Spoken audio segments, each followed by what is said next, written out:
Now, there are a number of procedures available to people that have lost a significant amount of weight and have a lot of loose skin that usually don't come up in regular bread and butter body contouring. I'm talking about things like body lifts. I'm talking about things like direct buttock lifts with auto augmentation. I'm talking about things like spiral thigh lifts and brachioplasties that come down onto the trunk, all of these types of situations. What happens and what makes it really difficult to kind of talk about these consistently is that they all have to do with a significant amount of loose skin that you have in that body area. And because everybody's body is different to start off with, and the way that it changes when you lose weight is also different, it is very difficult to talk about it ahead of time as if it's all one kind of cookie cutter protocol.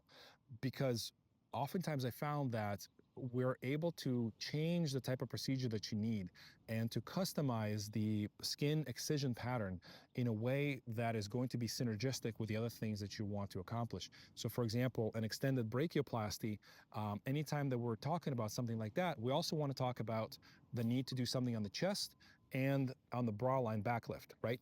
So you can't talk about just this part without talking about these other two adjacent areas. Likewise, when we're talking about a lower body lift or a direct buttock lift, we cannot talk about that in isolation without also understanding what's happening in the flanks and what's happening in the front, because it all has to work together synergistically. So for that reason, I didn't make a separate section for just those particular procedures because they are so different from case to case to case, and how we incorporate them into your overall care plan is so different that I just didn't want to talk about some things that may not really be very applicable to most people. So if this is one of the procedures that you're interested in, just go ahead and contact us. Let's just talk, and then I'll be able to give you a little bit more information on how it would apply to you specifically.